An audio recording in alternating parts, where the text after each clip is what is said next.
The Psychology of Human Misjudgment by Charlie Munger. The Psychology of Human Misjudgment is Charlie Munger's magnus opus on why we behave as we do. A little background on this. In the run-up to publishing Poor Charlie's Almanac, Charlie Munger remarked that the Psychology of Human Misjudgment could use a little revising to align with his most current views on the subject. Charlie's little revision would amount to a full-scale rewrite, with loads of new material and a stop-the-press completion schedule. The talk features Charlie's original concept of behavioral finance, which has now burgeoned into its own academic field of study. Charlie also addresses the importance of recognizing patterns to determine how humans behave both rationally and irrationally. He shares with us his checklist of 25 standard causes of human misjudgment, which contains observations that are ingenious, counterintuitive, and important. Values Charlie treasures in the work of other great thinkers throughout history. He also emphasizes the Lollapalooza, quote, end quote, power of psychological misjudgments in combination. So why should you listen to this speech on human behavior and its consequences with financial and life success? Well, perhaps it's because Charles Thomas Munger was an American businessman, investor, attorney, and philanthropist. He was the vice chairman of Berkshire Hathaway, the conglomerate controlled by Warren Buffett from 1978 until his death in 2023. He was 99 when he died, and in his fullest wits. Buffett described Munger as his closest partner and right-hand man and credited him with being the architect of modern Berkshire Hathaway's business philosophy. He was a man of extraordinary wit, extraordinary wealth, worth, over $2 billion when he died. And the philosophy that he embodies goes beyond mere financial gain. He won at life and lived quite a fruitful one. So it may behoove us to hear what he has to say about human misjudgment. The extensive revision by Charlie in 2005, made from memory, unassisted by any research, occurred because Charlie thought he could do better at age 81 than he did 10 years earlier, when he knew less and was more harried by a crowded life and was speaking from rough notes instead of revising transcripts. And now I shall read from his revised transcript. When I read transcripts of my psychology talks given about 15 years ago, I realized that I could not create a more logical but much longer talk, including most of what I had said earlier. But I immediately saw 4 big disadvantages. First, the longer talk, because it was written out with logical completeness, would be more boring and confusing to many people than any earlier talk. This would happen because I would use idiosyncratic definitions of psychological tendencies in a manner reminiscent of both psychology textbooks and Euclid, and who reads textbooks for fun or revisits Euclid? Second, because my formal psychological knowledge came only from skimming 3 psychology textbooks about 15 years ago, I know virtually nothing about any academic psychology later developed. Yet, in a longer talk containing guesses, I would be criticizing much academic psychology. This sort of intrusion into professional territory by an amateur would be sure to be resented by professors who would rejoice in finding my errors and might be prompted to respond to my published criticism by providing theirs. Why should I care about new criticism? Well, who likes new hostility from articulate critics with an information advantage? Third, a longer version of my ideas would surely draw some disapproval from people formerly disposed to like me. Not only would there be stylistic and substantive objections, but also there would be perceptions of arrogance in an old man who displayed much disregard for conventional wisdom while popping off on a subject in which he had never taken a course. My old Harvard Law classmate, Ed Rothschild, always called such a popping off the shoe button complex, named for the condition of a family friend who spoke in oracular style on all subjects after becoming dominant in the shoe button business. Fourth, I might make a fool of myself. Despite these four very considerable objections, I decided to publish the much expanded version. Thus, after many decades in which I have succeeded mostly by restricting action to jobs and methods in which I was unlikely to fail, I have now chosen a course of action in which 1. I have no significant personal benefit to gain, 2. I will surely give some pain to family members and friends, and 3. I may make myself ridiculous. Why am I doing this? One reason may be that my nature makes me incline toward diagnosing and talking about errors in conventional wisdom.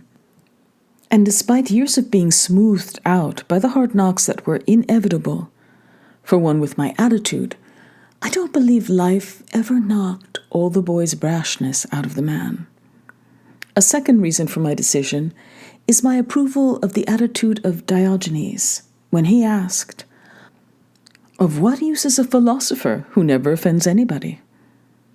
My third and final reason is the strongest. I have fallen in love with my way of laying out psychology because it has been so useful for me. And so before I die, I want to imitate to some extent the bequest practices of 3 characters: the protagonist in John Bunyan's Pilgrim's Progress, Benjamin Franklin, and my first employer, Ernest Buffett. Bunyan's character, the knight wonderfully named Old Valiant for Truth, makes the only practical bequest available to him when he says at the end of his life, "My sword I leave to him who can wear it." And like this man, I don't mind if I have misappraised my sword, provided I have tried to see it correctly, or that many will not wish to try it, or that some who try to wield it may find it serves them not. Ben Franklin, to my great benefit, left behind his autobiography, his almanacs, and much else. And Ernest Buffett did the best he could in the same mode when he left behind How to Run a Grocery Store and a few things I have learned about fishing.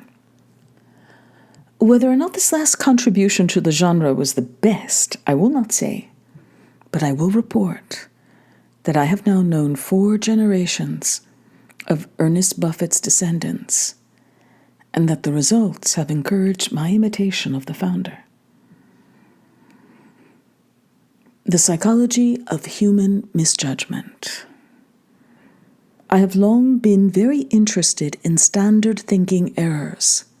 However, I was educated in an era wherein the contributions of non-patient treating psychology to an understanding of misjudgment met little approval from members of the mainstream elite.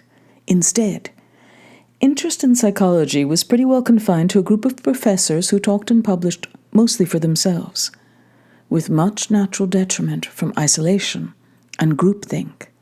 And so, right after my time at Caltech and Harvard Law School, I possessed a vast ignorance of psychology. Those institutions failed to require knowledge of the subject, and of course they couldn't integrate psychology with their other subject matter when they didn't know psychology. Also, like the Nietzsche character who was proud of his lame leg, the institutions were proud of their willful avoidance of fuzzy psychology and fuzzy psychology professors. I shared this ignorant mindset for a considerable time, and so did a lot of other people. What are we to think, for instance, of the Caltech course catalog that for years listed just one psychology professor, self-described as a professor of psychoanalytical studies, who taught both abnormal psychology and psychoanalysis in literature? Soon after leaving Harvard, I began a long struggle to get rid of the most dysfunctional part of my psychological ignorance. Today, I will describe my long struggle for elementary wisdom and a brief summary of my ending notions. After that, I will give examples, many quite vivid and interesting to me, of both psychology at work and antidotes to psychology-based dysfunction. Then, I will end by asking and answering some general questions raised by what I have said. This will be a long talk. When I started law practice, I had respect for the power of genetic evolution, an appreciation of man's many evolution-based resemblances to less cognitively gifted animals and insects.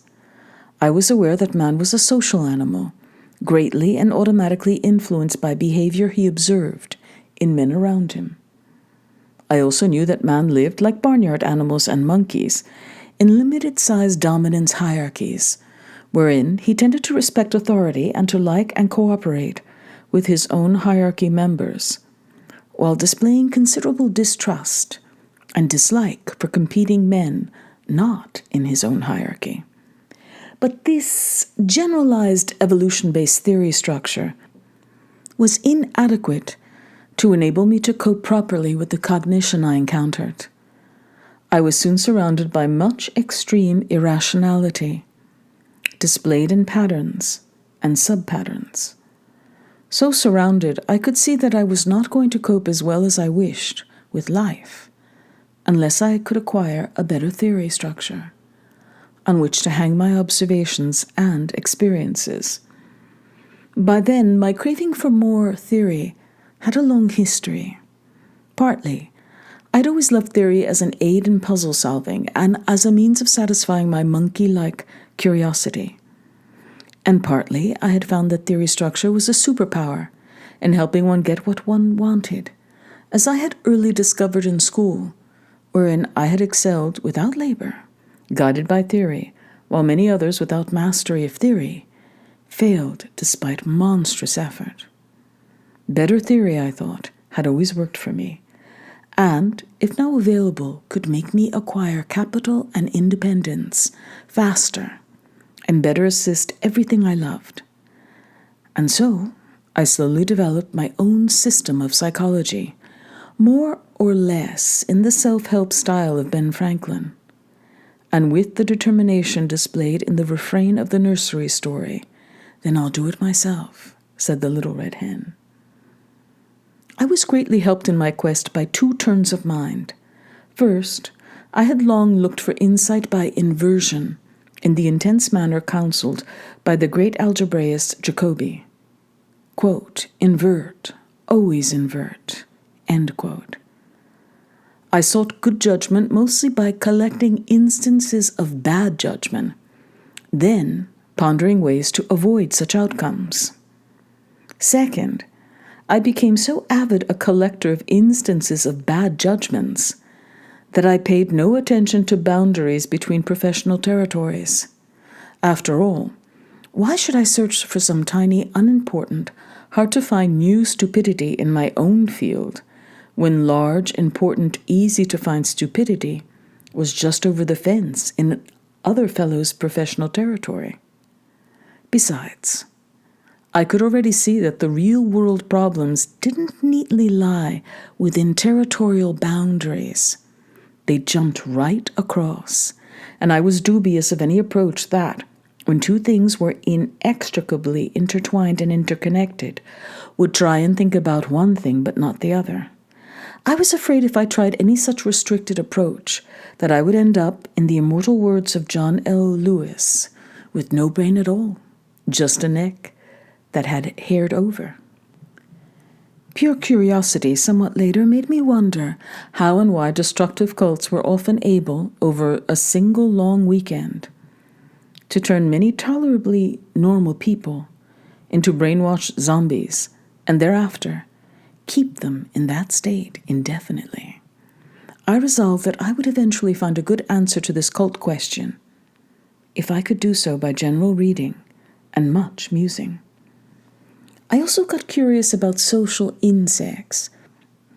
It fascinated me that both the fertile female honeybee and the fertile female harvester ant could multiply their quite different normal life expectancies by exactly 20 by engaging in one gangbang in the sky. The extreme success of the ants also fascinated me.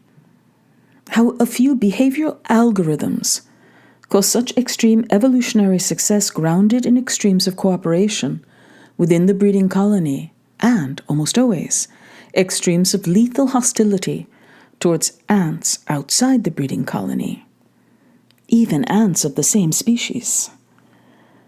Motivated as I was, by midlife I should probably have turned to psychology textbooks, but I didn't, displaying my share of the outcome predicted by the German folk saying, "We are too soon old and too late smart." However, as I later found out, I may have been lucky to avoid for so long the academic psychology that was then laid out in most textbooks.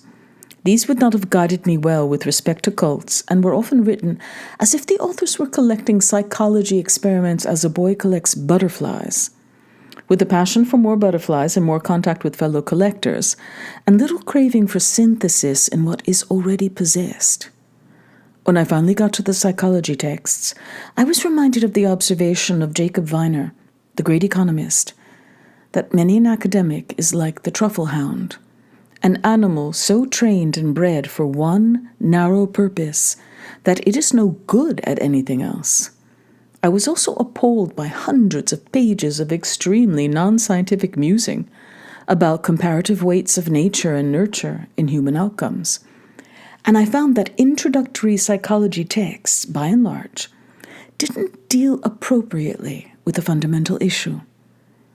Psychological tendencies tend to be both numerous and inseparably intertwined, now and forever, as they interplay in life.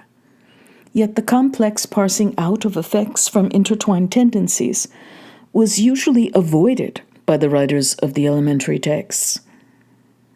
Possibly the writers did not wish, through complexity, to repel entry of new devotees to their discipline, and possibly the cause of their inadequacy was the one given by Samuel Johnson in response to a woman who inquired as to what accounted for his dictionary's misdefinition of the word pastern.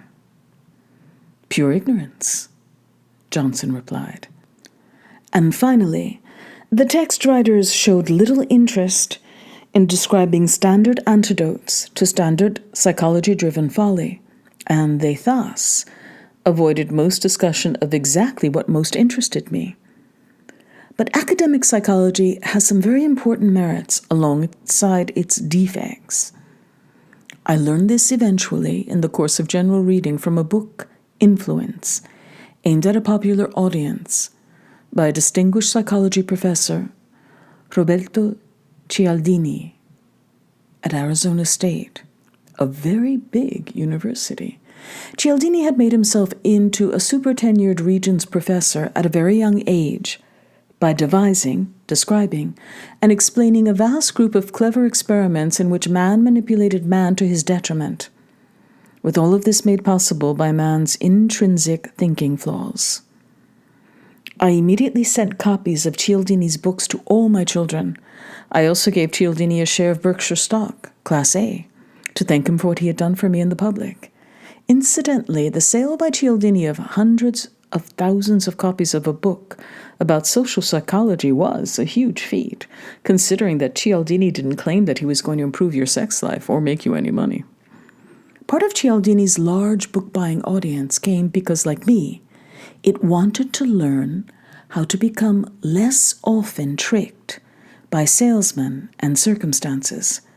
However, as an outcome not sought by Cialdini, who is a profoundly ethical man, a huge number of his books were bought by salesmen who wanted to learn how to become more effective in misleading customers.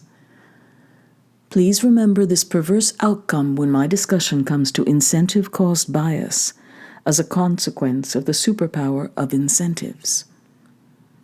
With the push given by Cialdini's book, I soon skimmed through 3 much-used textbooks covering introductory psychology.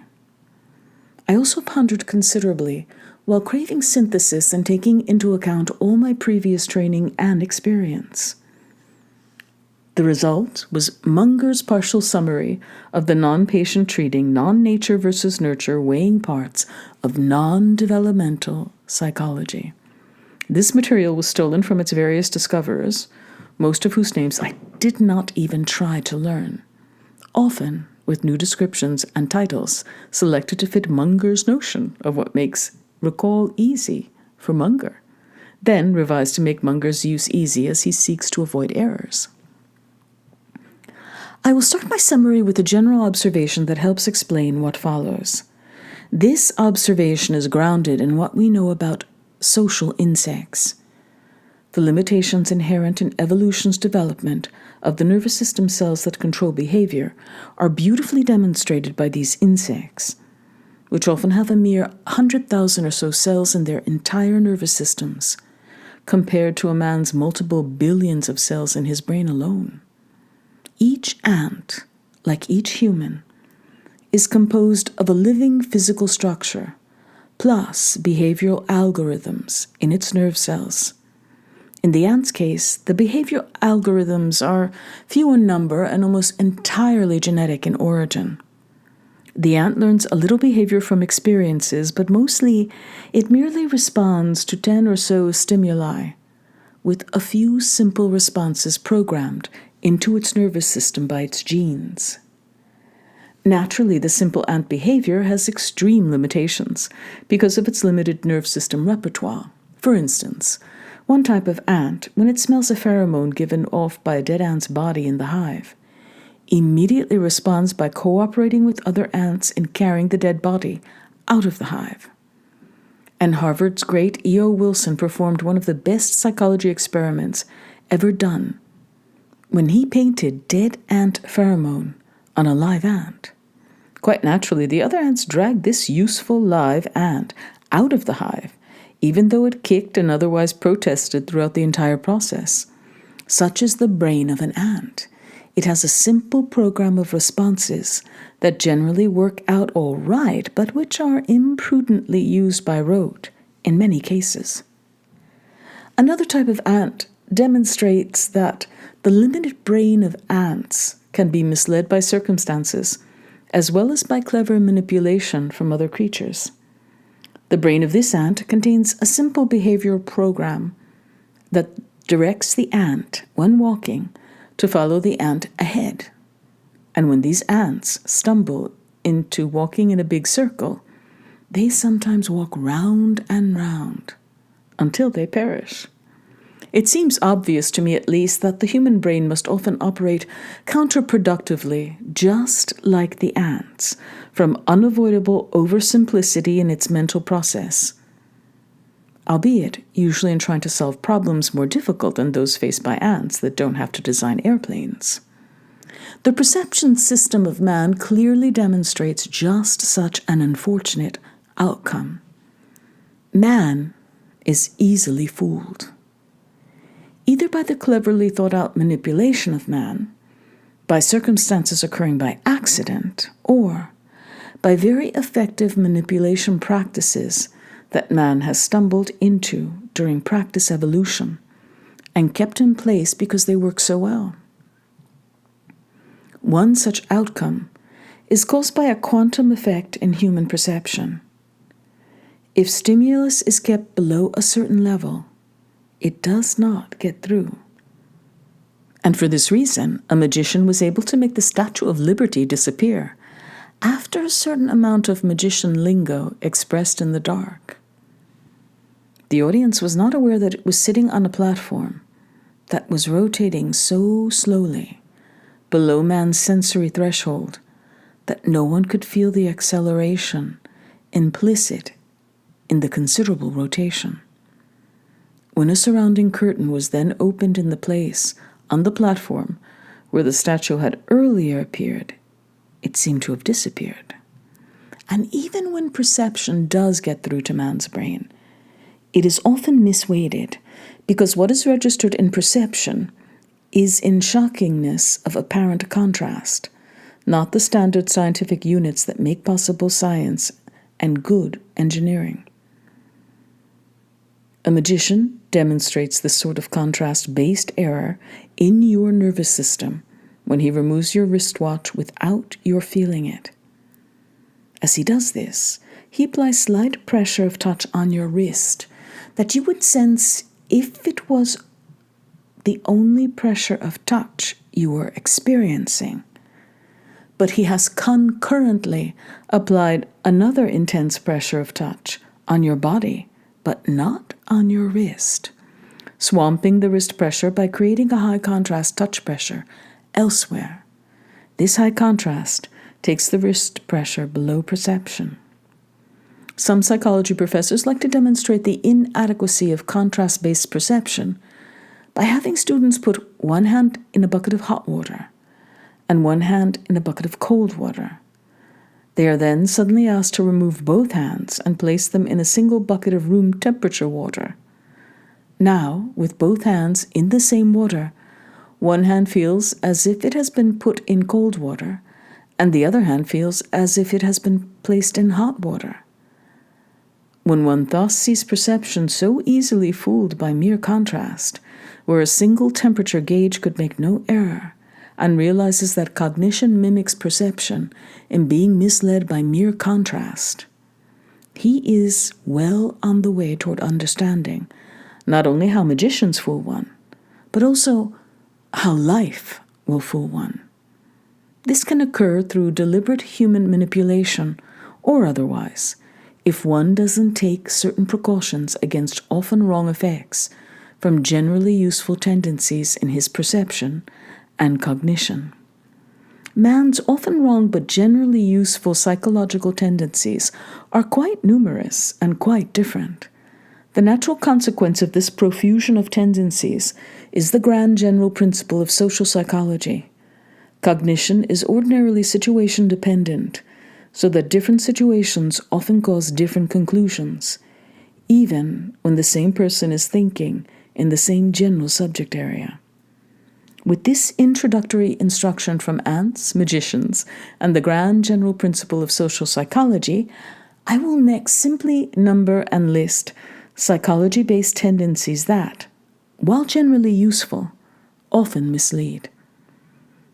Discussion of errors from each tendency will later come, together with description of some antidotes to errors, followed by some general discussion. Here are the tendencies. 1. Reward and punishment super-response tendency. 2. Liking, loving tendency. 3. Disliking, hating tendency. 4. Doubt, avoidance tendency. 5. Inconsistency, avoidance tendency. 6. Curiosity tendency. 7. Kantian fairness tendency. 8. Envy, jealousy tendency. 9. Reciprocation tendency. 10. Influence from mere association tendency. 11. Simple, pain-avoiding psychological denial. 12. Excessive self-regard tendency. 13. Over-optimism tendency. 14. Deprival, superreaction tendency. 15. Social proof tendency. 16. Contrast misreaction tendency. 17. Stress influence tendency. 18. Availability misweighing tendency. 19. Use it or lose it tendency. 20. Drug misinfluence tendency. 21. Senescence misinfluence tendency. 22. Authority misinfluence tendency. 23. Twaddle tendency. 24. Reason respecting tendency. 25. Lollapalooza tendency. The tendency to get extreme consequences from confluences of psychology tendencies acting in favor of a particular outcome. 1. Reward and punishment super-response tendency. I place this tendency first in my discussion because almost everyone thinks he fully recognizes how important incentives and disincentives are in changing cognition and behavior, but this is often not so. For instance, I think I've been in the top 5% of my age cohort almost all my adult life in understanding the power of incentives, and yet I've always underestimated that power. Never a year passes, but I get some surprise that pushes a little further my appreciation of incentive superpower. One of my favorite cases about the power of incentives is the Federal Express case. The integrity of the Federal Express system requires that all packages be shifted rapidly among airplanes in one central airport each night. And the system has no integrity for the customers if the night work shift can't accomplish its assignment fast. And Federal Express had one hell of a time getting the night shift to do the right thing. They tried moral suasion. They tried everything in the world without luck. And finally, somebody got the happy thought that it was foolish to pay the night shift by the hour, when what the employer wanted was not maximized billable hours of employee service, but fault-free, rapid performance of a particular task. Maybe, this person thought, if they paid the employees per shift and let all night shift employees go home when all the planes were loaded, the system would work better. And lo and behold, that solution worked. Early in the history of Xerox, Joe Wilson, who was then in the government, had a similar experience. He had to go back to Xerox because he couldn't understand why its new machine was selling so poorly in relation to its older and inferior machine. When he got back to Xerox, he found out that the commission arrangement with the salesman gave a large and perverse incentive to push the inferior machine on customers who deserved a better result. And then there's the case of Mark Twain's cat that, after a bad experience with a hot stove, never again sat on a hot stove, or a cold stove either. We should also heed the general lesson implicit in the injunction of Ben Franklin in Poor Richard's Almanac. Quote, "If you would persuade, appeal to interest and not to reason." End quote. This maxim is a wise guide to a great and simple precaution in life. Never, ever think about something else when you should be thinking about the power of incentives. I once saw a very smart house counsel for a major investment bank lose his job with no moral fault because he ignored the lesson in this maxim of Franklin. If you would persuade, appeal to interest and not to reason. This counsel failed to persuade his client because he told him his moral duty, as correctly conceived by the counsel, without also telling the client in vivid terms that he was very likely to be clobbered to smithereens if he didn't behave as his counsel recommended. As a result, both client and counsel lost their careers. We should also remember how a foolish and willful ignorance of the superpower of rewards caused Soviet communists to get their final result as described by one employee. Quote, "They pretend to pay us, and we pretend to work." End quote. Perhaps the most important rule in management is get the incentives right. But there is some limit to a desirable emphasis on incentive superpower. One case of excess emphasis happened at Harvard, where B.F. Skinner, a psychology professor, finally made himself ridiculous. At one time, Skinner may have been the best-known psychology professor in the world.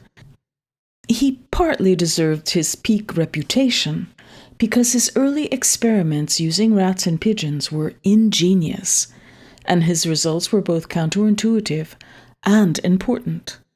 With incentives, he could cause more behavior change, culminating in conditioned reflexes in his rats and pigeons than he could in any other way.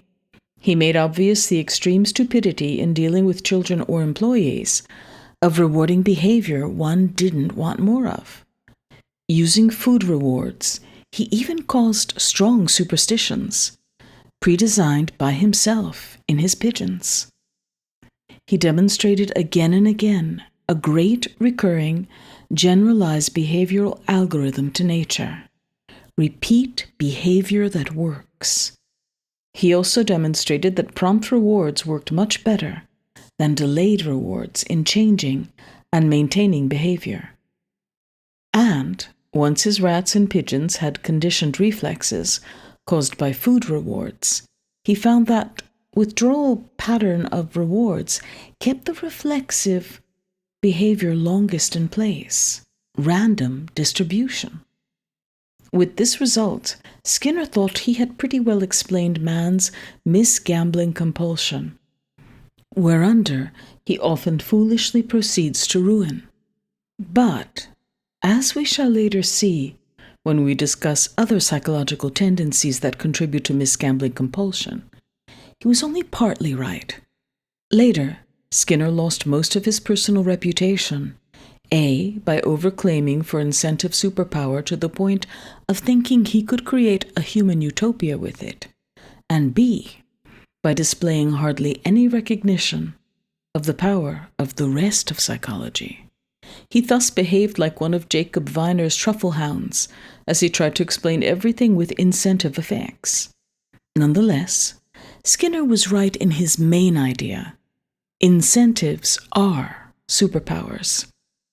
The outcome of his basic experiments will always remain in high repute in the annals of experimental science, and his method of monomaniacal reliance on rewards for many decades after his death did more good than anything else in improving autistic children. When I was at Harvard Law School, the professors sometimes talked about an over-focused, Skinner-like professor at Yale Law School. They used to say, "Poor old Eddie Blanchard, he thinks declaratory judgments will cure cancer." Well, that's the way Skinner got with his very extreme emphasis on incentive superpower. I always called the Johnny One-Note turn of mind that eventually so diminished Skinner's reputation the man with a hammer tendency, after the folk saying, "To a man with only a hammer, every problem looks pretty much like a nail." Man with a hammer tendency does not exempt smart people like Blanchard and Skinner, and it won't exempt you if you don't watch out. I will return to man with a hammer tendency at various times in this talk, because fortunately there are effective antidotes that reduce the ravages of what pretty much ruined the personal reputation of the brilliant Skinner. One of the most important consequences of incentive superpower is what I call incentive-caused bias.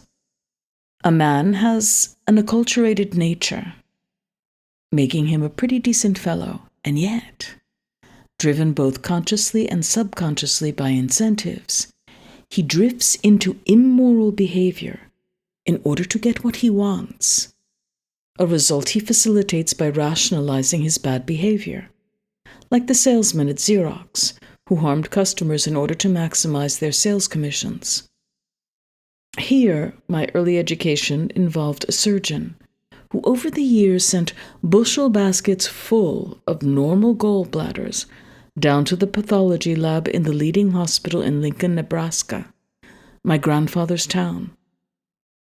And with that permissive quality control for which community hospitals are famous, many years after this surgeon should have been removed from the medical staff, he was.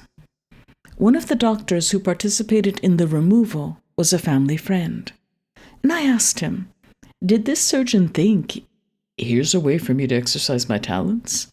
This guy was very skilled technically, and make a high living by doing a few maimings and murders every year in the course of routine fraud? And my friend answered, "Hell no, Charlie. He thought that the gallbladder was the source of all medical evil. And if you really loved your patients, you couldn't get that organ out rapidly enough." Now, that's an extreme case, but in lesser strength, the cognitive drift of that surgeon is present in every profession and in every human being. And it causes perfectly terrible behavior. Consider the presentations of brokers selling commercial real estate and businesses. I've never seen one that I thought was even within hailing distance of objective truth. In my long life, I've never seen a management consultant's report that didn't end with the same advice. Quote, "This problem needs more management consulting services." End quote. Widespread incentive cost bias requires that one should often distrust or take with a grain of salt the advice of one's professional advisor, even if he is an engineer. The general antidotes here are 1. Especially fear professional advice when it is especially good for the advisor. 2.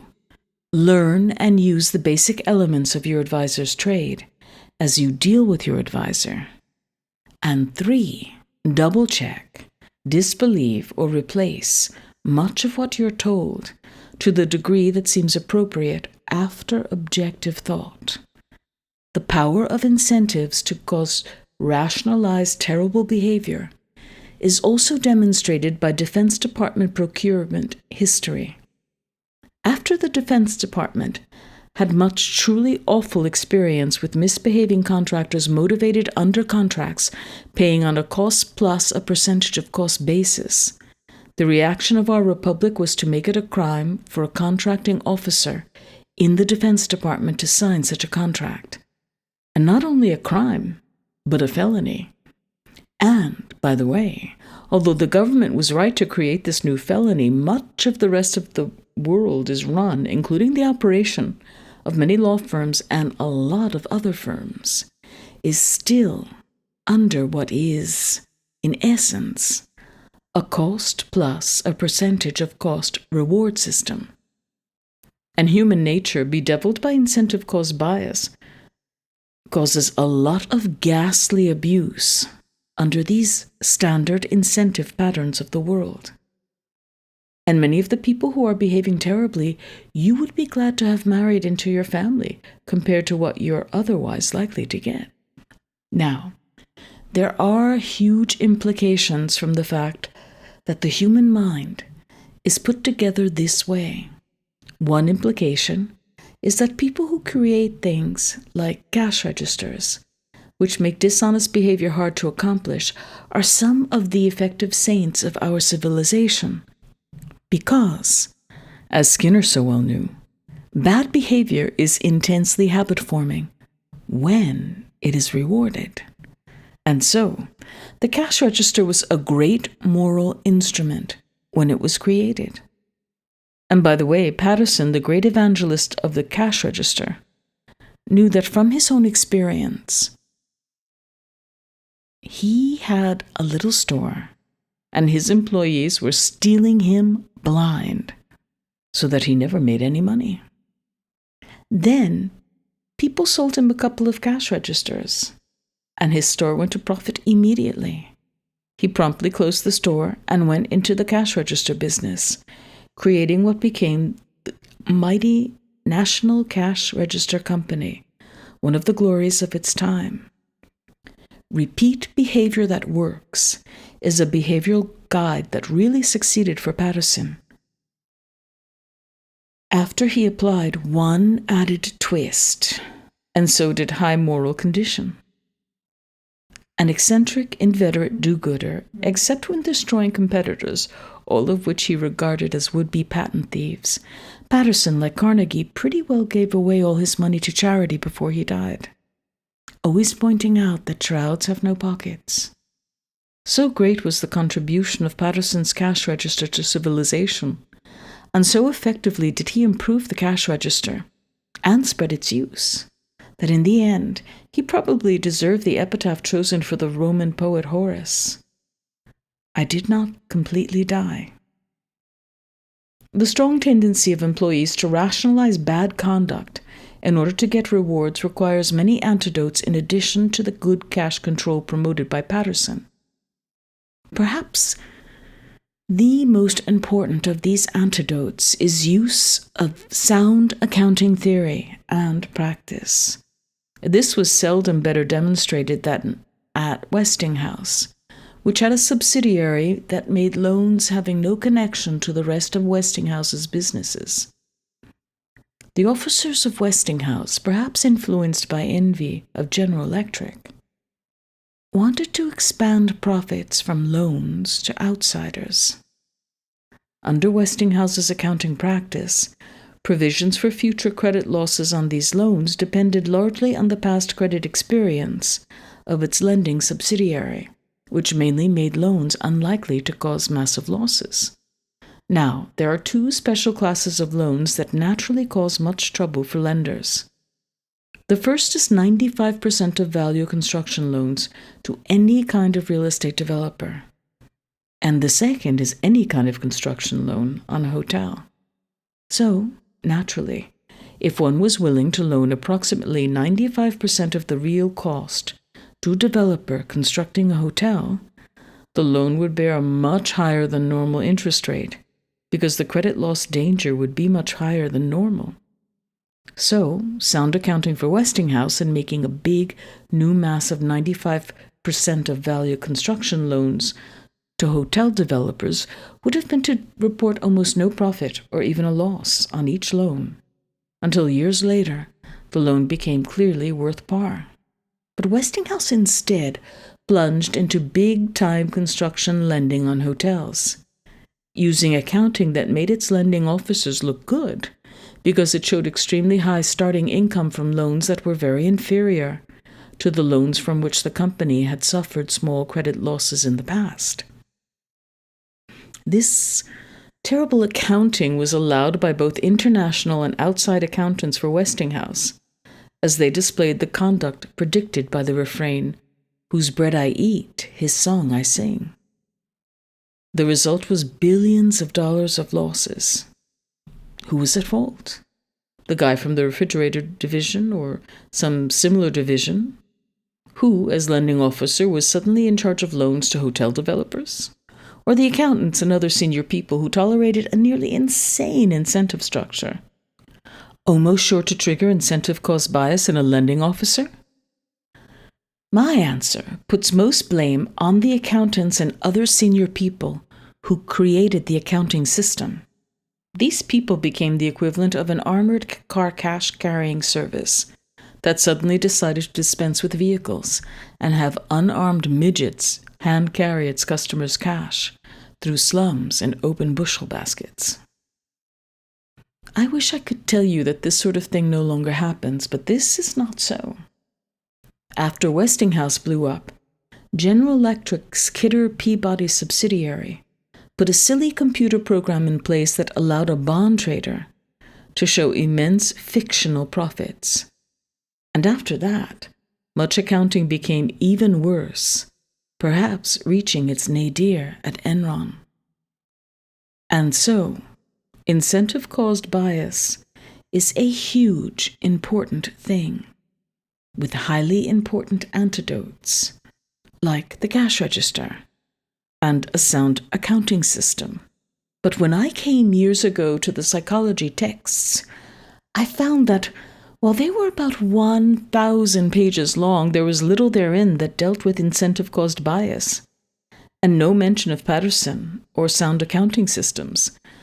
Somehow, incentive-caused bias and its antidotes pretty well escaped the standard survey courses in psychology, even though incentive-caused bias had long been displayed prominently in much of the world's great literature, and antidotes to it had long existed in standard business routines. In the end, I concluded that when something was obvious in life but not easily demonstrable in certain kinds of easy-to-do, repeatable academic experiments, the truffle hounds of psychology very often missed it. In some cases, other disciplines showed more interest in psychological tendencies than did psychology, at least as explicated in psychology textbooks. For instance, economists, speaking from the employer's point of view, have long had a name for the natural results of incentive-caused bias. agency cost.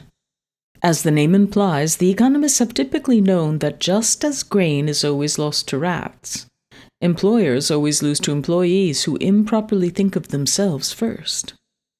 Employer-installed antidotes include tough internal audit systems and severe public punishment for identified miscreants, as well as misbehavior preventing routines and such machines as cash registers.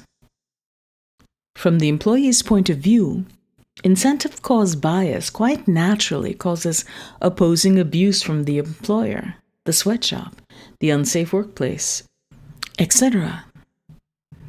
And these bad results for employees have antidotes not only in pressure from unions but also in government action, such as wage and hour laws, workplace safety rules, measures fostering unionization, and workers' compensation systems. Given the opposing psychology, induced strains that naturally occur in employment because of incentive cost bias on both sides of the relationship, it is no wonder the Chinese are so much into yin and yang. The inevitable ubiquity of incentive cost bias has vast, generalized consequences. For instance, a sales force living only on commissions will be much harder to keep moral than one under less pressure from the compensation arrangement. On the other hand, a purely commissioned sales force may well be more efficient per dollar spent. Therefore, difficult decisions involving trade-offs are common in creating compensation arrangements in the sales function. The extreme success of free market capitalism as an economic system owes much to its prevention of many of bad effects from incentive-caused bias.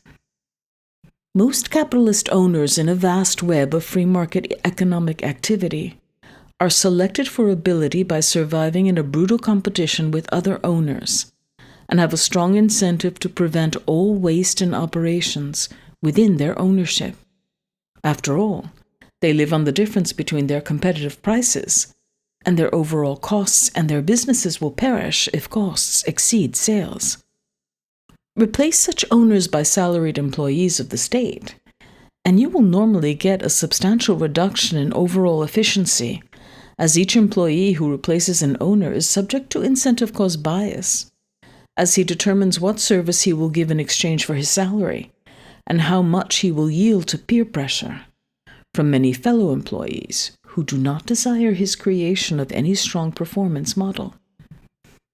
Another generalized consequence of incentive cost bias is that man tends to game all human systems, often displaying great ingenuity in wrongly serving himself at the expense of others.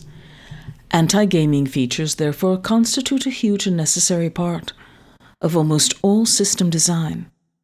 Also needed in system design is an admonition, dread, and avoid as much as you can rewarding people for what can be easily faked.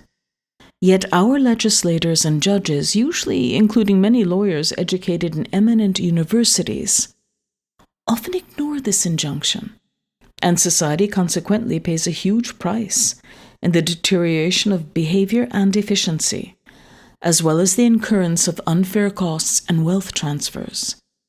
If education were improved with psychological reality becoming better taught and assimilated, better system design might well come out of our legislatures and courts. Of course, money is now the main reward that drives habits. A monkey can be trained to seek and work for an intrinsically worthless token as if it were a banana, if the token is routinely exchangeable for a banana. So, it is also with humans working for money. Only more so, because human money is exchangeable for many desired things in addition to food, and one ordinarily gains status from either holding or spending it. Moreover, a rich person will often, through habit, work, or connive energetically for more money, long after he has almost no real need for more. Averaged out, money is a mainspring of modern civilization, having little precedent in the behavior of non-human animals. Money rewards are also intertwined with other forms of reward. For instance, some people use money to buy status and others use status to get money, while others still sort of do both things at the same time. Although money is the main driver among rewards, it is not the only reward that works. People also exchange their behavior and cognition for sex, friendship, companionship, advancement in status, and other non-monetary items. Granny's rule provides another example of reward superpower, so extreme in its effects that it must be mentioned here. You can successfully manipulate your own behavior with this rule, even if you are using as rewards items that you already possess. Indeed, consultant PhD psychologists often urge business organizations to improve their reward systems by teaching executives to use Granny's rule to govern their own daily behavior. Granny's rule, to be specific, is the requirement that children eat their carrots before they get dessert. And the business version requires that executives force themselves daily to first do their unpleasant and necessary tasks before rewarding themselves by proceeding to their pleasant tasks. Given reward superpower, this practice is wise and sound. Moreover, the rule can also be used in the non-business part of life. The emphasis on daily use of this practice is not accidental. The consultants well know, after the teaching of Skinner, that prompt rewards work best. Punishments, of course, also strongly influence behavior and cognition, although not so flexibly and wonderfully as rewards. For instance, illegal price fixing was fairly common in America, when it was customarily punished by modest fines. Then, after a few prominent business executives were removed from their eminent positions and sent to federal prisons, price-fixing behavior was greatly reduced. Military and naval organizations have very often been extreme in using punishment to change behavior, probably because they needed to cause extreme behavior. Around the time of Caesar, there was a European tribe that, when the assembly horn blew, always killed the last warrior to reach his assigned place, and no one enjoyed fighting this tribe. And George Washington hanged farm boy deserters 40 feet high as an example to others who might contemplate desertion. 2. Liking, loving tendency. A newly hatched baby goose is programmed, through the economy of its genetic program, to love and follow the first creature that it is nice to, which is almost always its mother. But if the mother goose is not present right after the hatching, and a man is there instead, the gosling will love and follow the man, who becomes a sort of substitute mother. Somewhat similarly, a newly arrived human is born to like and love under the normal and abnormal triggering outcomes for its kind. Perhaps the strongest inborn tendency to love, ready to be triggered, is that of the human mother for its child. On the other hand, the similar child-loving behavior of a mouse can be eliminated by the deletion of a single gene, which suggests that there is some sort of triggering gene in a mother mouse as well as in a gosling. Each child, like a gosling, will almost surely come to like and love not only as driven by its sexual nature, but also in social groups not limited to its genetic or adoptive family. Current extremes of romantic love almost surely did not occur in man's remote past. Our early human ancestors were surely more like apes, triggered into mating in a pretty mundane fashion. And what will a man naturally come to like and love apart from his parent, spouse, and child? Well, he will like and love being liked and loved. And so many a courtship competition will be won by a person displaying exceptional devotion. And man will generally strive lifelong for the affection and approval of many people not related to him. One very practical consequence of liking loving tendency is that it acts as a conditioning device that makes the liker or lover tend 1. to ignore faults of and comply with wishes of the object of his affection, 2. to favor people, products, and actions merely associated with the object of his affection, as we shall see when we get to influence from mere association tendency, and 3. to distort other facts to facilitate love. The phenomenon of liking and loving causing admiration also works in reverse. Admiration also causes or intensifies liking or loving. With this feedback mode in place, the consequences are often extreme, sometimes even causing deliberate self-destruction to help what is loved. Liking or loving, intertwined with admiration in a feedback mode, often has vast practical consequences in areas far removed from sexual attachments. For instance, a man who is so constructed that he loves admirable persons and ideas with a special intensity has a huge advantage in life. This blessing came to both Buffett and myself in large measure, sometimes with the same persons and ideas. One common beneficial example for us both was Warren's uncle, Fred Buffett, who cheerfully did the endless grocery store work that Warren and I ended up admiring from a safe distance. Even now, after I have known so many other people, I doubt if it is possible to have a nicer man than Fred Buffett was, and he changed me for the better. There are large social policy implications in the amazingly good consequences that ordinarily come from people likely to trigger extremes of love and admiration, boosting each other in a feedback mode. For instance, it is obviously desirable to attract a lot of lovable, admirable people into the teaching profession. 3. Disliking, hating tendency. In a pattern obverse to liking, loving tendency, the newly arrived human is also born to dislike and hate, as triggered by normal and abnormal triggering forces in its life. It is the same with most apes and monkeys. As a result, the long history of man contains almost continuous war. For instance, most American Indian tribes warred incessantly, and some tribes would occasionally bring captives home to women so that all could join in the fun of torturing captives to death.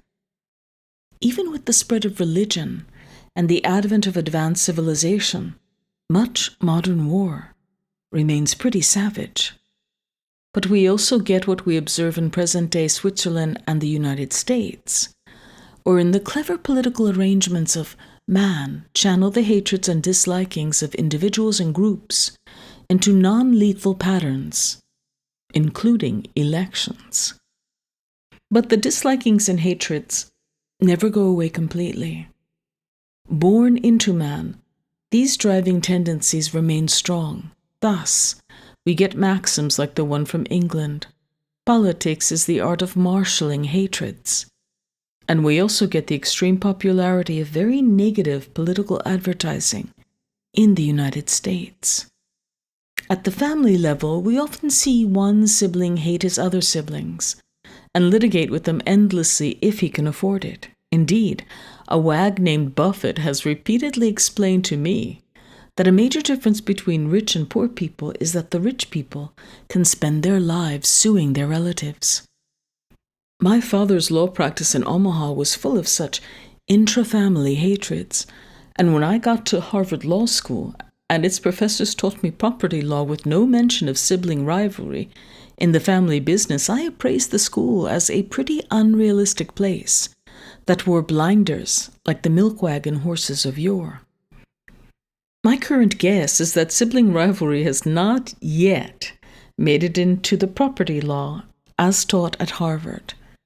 Disliking hating tendency also acts as a conditioning device that makes the disliker-hater tend to 1. Ignore virtues in the object of dislike, 2. Dislike people, products, and actions merely associated with the object of his dislike, and 3, distort other facts to facilitate hatred. Distortion of that kind is often so extreme that miscognition is shockingly large. When the World Trade Center was destroyed, many Pakistanis immediately concluded that the Hindus did it, while many Muslims concluded that the Jews did it. Such factual distortions often make mediation between opponents locked in hatred either difficult or impossible. Mediations between Israelis and Palestinians are difficult because facts in one side's history overlap very little with facts from the other side's. 4. Doubt avoidance tendency. The brain of man is programmed with a tendency to quickly remove doubt by reaching some decision. It is easy to see how evolution would make animals, over the eons, drift towards such quick elimination of doubt. After all, the one thing that is surely counterproductive for a prey animal that is threatened by a predator is to take a long time in deciding what to do. And so, man's doubt avoidance tendency is quite consistent with the history of his ancient, non-human ancestors. So pronounced is the tendency in man to quickly remove doubt by reaching some decision that behavior to counter the tendency is required from judges and jurors. Here, delay before decision-making is forced, and one is required to so comport himself prior to conclusion time so that he is wearing a mask of objectivity, and the mask works to help real objectivity along, as we shall see when we next consider man's inconsistency avoidance tendency. Of course, once one has recognized that man has a strong doubt avoidance tendency, it is logical to believe that at least some leaps of religious faith are greatly boosted by this tendency. Even if one is satisfied that his own faith comes from revelation, one still must account for the inconsistent faiths of others. And man's doubt-avoidant tendency is almost surely a big part of the answer. What triggers doubt-avoidance tendency? Well, an unthreatened man, thinking of nothing in particular, is not being prompted to remove doubt through rushing to some decision. And as we shall see later, when we get to social proof tendency and stress influence tendency, what triggers doubt avoidance tendency is some combination of 1, puzzlement, 2, stress. And both of these factors naturally occur in facing religious issues. Thus, the natural state of most men is in some form of religion. And this is what we observe. 5. Inconsistency avoidance tendency. The brain of man conserves programming space by being reluctant to change, which is a form of inconsistency avoidance. We see this in all human habits, constructive and destructive. Few people can list a lot of bad habits that they have eliminated, and some people cannot identify even one of these. Instead, practically everyone has a great many bad habits he has long maintained, despite their being known as bad. Given this situation, it is not too much in many cases to appraise early formed habits as destiny. When Marley's miserable ghost says, "I wear the chains I forged in life," he is talking about chains of habit that were too light to be felt before they became too strong to be broken. The rare life that is wisely lived has in it many good habits maintained, and many bad habits avoided or cured. And the great rule that helps here is again from Franklin's Poor Richard's Almanac. An ounce of prevention is worth a pound of cure. What Franklin is here indicating, in part, is that inconsistency avoidance tendency makes it much easier to prevent a habit than to change it. Also, tending to be maintained in place by the anti-change tendency of the brain are one's previous conclusions, human loyalties, reputational identity, commitments, accepted role in civilization, etc. It is not entirely clear why evolution would program into man's brain an anti-change mode alongside his tendency to quickly remove doubt. My guess is the anti-change mode was significantly caused by a combination of the following factors. It facilitated faster decisions when speed of decision was an important contribution to the survival of non-human ancestors that were prey. It facilitated the survival advantage that our ancestors gained by cooperating in groups, which would have been more difficult to do if everyone was always changing responses. It was the best form of solution that evolution could get in the limited number of generations between the start of literacy and today's complex modern life.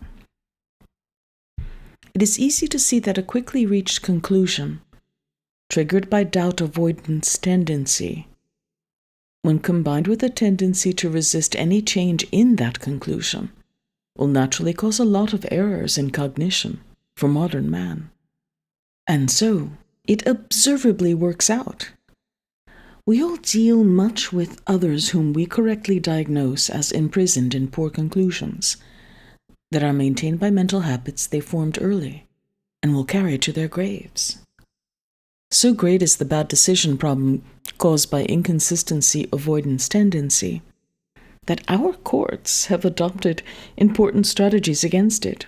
For instance, before making decisions, judges and juries are required to hear long and skillful presentations of evidence and argument from the side they will not naturally favor, given their ideas in place. And this helps prevent considerable bad thinking from first conclusion bias. Similarly, other modern decision makers will often force groups to consider skillful counter-arguments before making decisions. And proper education is one long exercise in augmentation of high cognition, so that our wisdom becomes strong enough to destroy wrong thinking maintained by resistance to change. As Lord Keynes pointed out on his exalted intellectual group at one of the greatest universities in the world, it was not the intrinsic difficulty of new ideas that prevented their acceptance. Instead, the new ideas were not accepted because they were inconsistent with old ideas in place. What Keynes was reporting is that the human mind works a lot like the human egg. When one sperm gets into a human egg, there's an automatic shut-off device that bars any other sperm from getting in. The human mind tends strongly toward the same sort of result. And so, people tend to accumulate large mental holdings of fixed conclusions and attitudes that are not often re-examined or changed, even though there is plenty of good evidence that they are wrong. Moreover, this doesn't just happen in social science departments, like the one that once thought Freud should serve as the only choice as a psychology teacher for Caltech. Holding to old errors even happens, although with less frequency and severity, in hard science departments. We have no less an authority for this than Max Planck, Nobel laureate, finder of Planck's constant. Planck is famous not only for his science, but also for saying that even in physics, the radically new ideas are seldom really accepted by the old guard. Instead, said Planck, the progress is made by a new generation that comes along, less brain-blocked by its previous conclusions. Indeed, precisely this sort of brain blocking happened to a degree in Einstein. At his peak, Einstein was a great destroyer of his own ideas, but an older Einstein never accepted the full implications of quantum mechanics. One of the most successful users of an antidote to first conclusion bias was Charles Darwin. He trained himself early to intensively consider any evidence tending to disconfirm any hypothesis of his. more so if he thought his hypothesis was a particularly good one. The opposite of what Darwin did is now called confirmation bias, a term of opprobrium. Darwin's practice came from his acute recognition of man's natural cognitive faults arising from inconsistency avoidance tendency. He provides a great example of psychological insight correctly used to advance some of the finest mental work ever done. Inconsistency avoidance tendency has many good effects in civilization. For instance, rather than act inconsistently with public commitments, new or old public identities, etc., most people are more loyal in their roles in life as priests, physicians, citizens, soldiers, spouses, teachers, employees, etc. One corollary of inconsistency avoidance tendency is that a person making big sacrifices in the course of assuming a new identity will intensify his devotion to the new identity. After all, it would be quite inconsistent behavior to make a large sacrifice for something that was no good. And thus, civilization has invented many tough and solemn initiation ceremonies, often public in nature, that intensify new commitments made.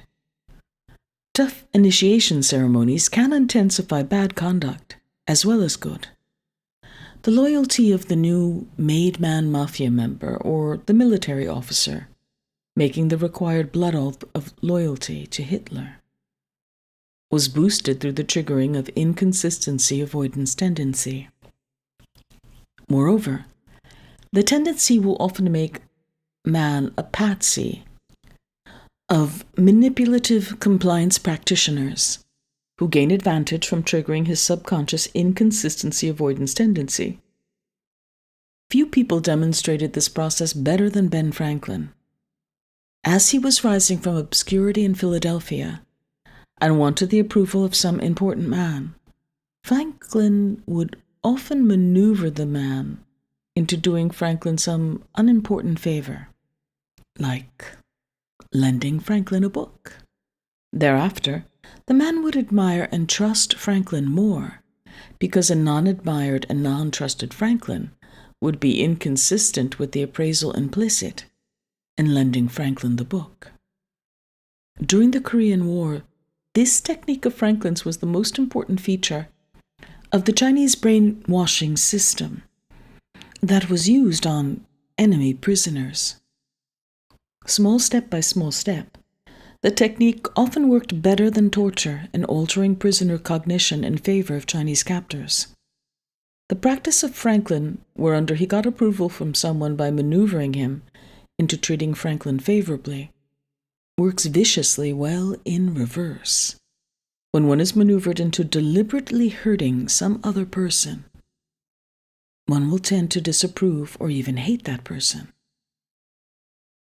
This effect from inconsistency avoidance tendency accounts for the insight implicit in the saying, "A man never forgets where he has buried the hatchet." The effect accounts for much prisoner abuse by guards, increasing their dislike and hatred for prisoners that exists as a consequence of the guards' reciprocation of hostility from prisoners who are treated like animals. Given the psychology-based hostility natural in prisons between guards and prisoners, an intense continuous effort should be made, 1, to prevent prisoner abuse from starting, and 2, to stop it instantly when it starts, because it will grow by feeding on itself, like a cluster of infectious disease. More psychological acuity on this subject, aided by more insightful teaching, would probably improve the overall effectiveness of the U.S. Army. So strong is inconsistency avoidance tendency that it will often prevail after one has merely pretended to have some identity, habit, or conclusion. Thus, for a while, many an actor sort of believes he is Hamlet, Prince of Denmark, and many a hypocrite is improved by his pretensions of virtue. And many a judge and juror, while pretending objectivity, is gaining objectivity. and many a trial lawyer or other advocate comes to believe what he formerly only pretended to believe. While inconsistency avoidance tendency with its status quo bias immensely harms sound education, it also causes much benefit. For instance, a near ultimate inconsistency would be to teach something to others that one did not believe true. And so, in clinical medical education, the learner is forced to see one, do one, and then teach one, with the teaching pounding the learning into the teacher. Of course, the power of teaching to influence the cognition of the teacher is not always a benefit to society. When such power flows into political and cult evangelism, there are often bad consequences. For instance, modern education often does much damage when young students are taught dubious political notions and then enthusiastically push these notions on the rest of us. The pushing seldom convinces others, but as students pound into their mental habits what they are pushing out, the students are often permanently damaged. Educational institutions that create a climate where much of this goes on, I think, irresponsible. It is important not to thus put one's brain in chains before one has come anywhere near his full potentiality as a rational person. 6. Curiosity tendency. There is a lot of innate curiosity in animals, but its non-human version is highest among apes and monkeys. Man's curiosity, in turn, is much stronger than that of his simian relatives. In advanced human civilization, culture greatly increases the effectiveness of curiosity in advancing knowledge. For instance, Athens, including its colony, Alexandria, developed much math and science out of pure curiosity, while the Romans made almost no contribution to either math or science. They instead concentrated their attention to the practical engineering of mines, roads, aqueducts, etc. Curiosity enhanced by the best of modern education, which is by definition a minority part in many places, much helps man to prevent or reduce bad consequences arising from other psychological tendencies. The curious are also provided with much fun and wisdom long after formal education has ended. 7. Kantian fairness tendency. Kant was famous for his categorical imperative, a sort of a golden rule that required humans to follow those behavior patterns that, if followed by all others, would make the surrounding human system work best for everybody. And it is not too much to say that modern acculturated man displays and expects from others a lot of fairness as thus defined by Kant. In a small community having a one-way bridge or tunnel for autos, it is the norm in the United States to see a lot of reciprocal courtesy, despite the absence of signs or signals. And many freeway drivers, including myself, will often let other drivers come in front of them in lane changes or the like, because that is the courtesy they desire when roles are reversed. Moreover, there is, in modern human culture, a lot of courteous lining up by strangers, so that all are served on a first-come, first-served basis. Also, strangers often voluntarily share equally in unexpected, unearned good and bad fortune. And, as an obverse consequence of such fair-sharing conduct, much reactive hostility occurs when fair sharing is expected, yet not provided. It is interesting how the world's slavery was pretty well abolished during the last 3 centuries, after being tolerated for a great many previous centuries during which it coexisted with the world's major religions. My guess is that Kantian fairness tendency was a major contributor to this result. 8. Envy, jealousy tendency. A member of a species designed through evolutionary process to want often scarce food is going to be driven strongly toward getting food when it first sees food. And this is going to occur often and tend to create some conflict when the food is seen in the possession of another member of the same species. This is probably the evolutionary origin of the envy-jealousy tendency that lies so deep in human nature. Sibling jealousy is clearly very strong and usually greater in children than adults. It is often stronger than jealousy directed at strangers. Kantian fairness tendency probably contributes to this result. Envy-jealousy is extreme in myth, religion, and literature, wherein, in account after account, it triggers hatred and injury. It was regarded as so pernicious by the Jews of the civilization that preceded Christ that it was forbidden by phrase after phrase in the laws of Moses. You were even warned by the prophet not to covet your neighbor's donkey. And envy-jealousy is also extreme in modern life. For instance, university communities often go bananas when some university employee in money management or some professor in surgery gets annual compensation in multiples of the standard professorial salary. And in modern investment banks, law firms, etc., the envy-jealousy effects are usually more extreme than they are in university faculties. Many big law firms, fearing disorder from envy-jealousy, have long treated all senior partners alike in compensation, no matter how different their contributions to firm welfare. As I have shared the observation of life with Warren Buffett over decades, I have heard him wisely say on several occasions, "It is not greed that drives the world, but envy."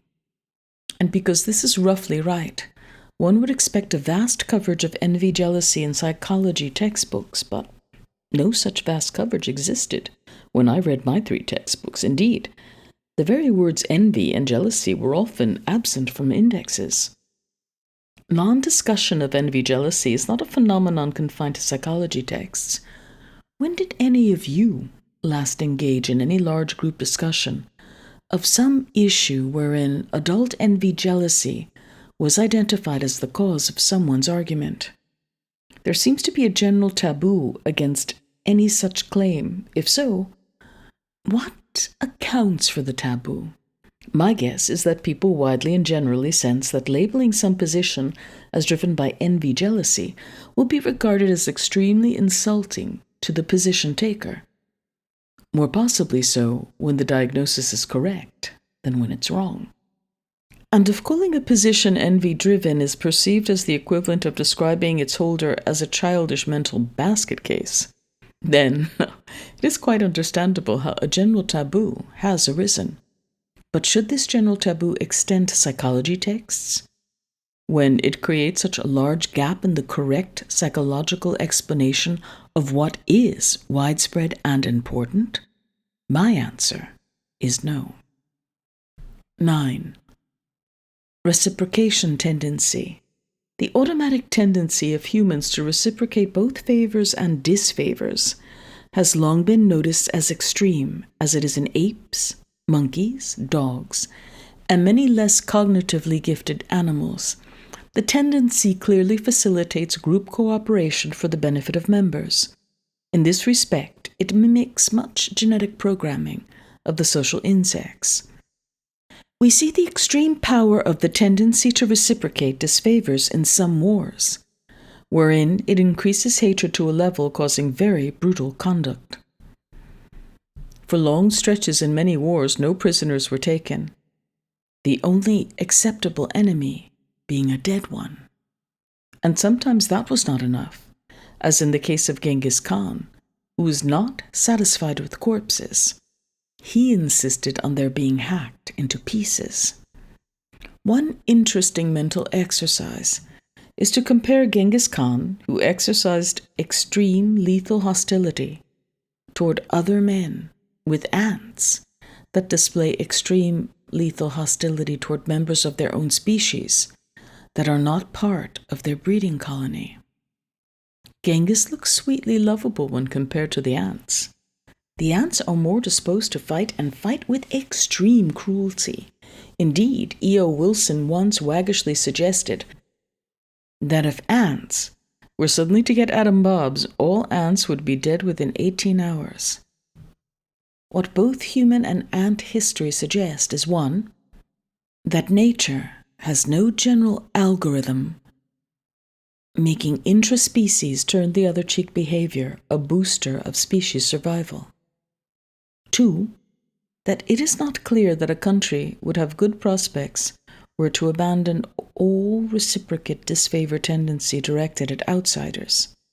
And three, if turn the other cheek behavior is a good idea for a country as it deals with outsiders, man's culture is going to have to do a lot of heavy lifting because his genes won't be of much help. I next turn to man's reciprocated hostility that falls well short of war. Peacetime hostility can be pretty extreme, as in many modern cases of road rage or injury-producing temper tantrums on athletic fields.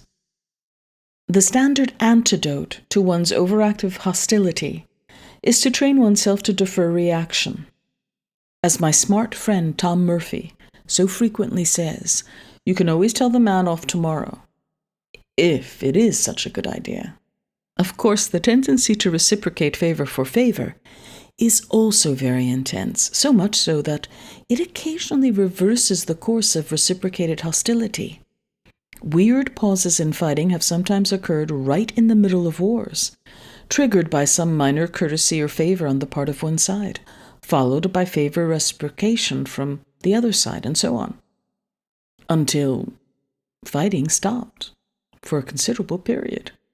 This happened more than once in the trench warfare of World War I, over big stretches of the front, and much to the dismay of the generals. It is obvious that commercial trade, a fundamental cause of modern prosperity, is enormously facilitated by man's innate tendency to reciprocate favors. In trade, enlightened self-interest joining with reciprocation tendency results in constructive conduct. Daily interchange in marriage is also assisted by reciprocation tendency, without which marriage would lose much of its allure. And reciprocation tendency, in so much as it causes good results, does not join forces only with the superpower of incentives. It also joins inconsistency avoidance tendency in helping cause, one, the fulfillment of promises made as part of a bargain, including loyalty promises and marriage ceremonies, and two, correct behavior expected from persons serving as priests, shoemakers, physicians, and all else. Like other psychological tendencies and also man's ability to turn somersaults, reciprocate favor tendency operates to a very considerable degree at a subconscious level. This helps make the tendency a strong force that can sometimes be used by some men to mislead others, which happens all the time.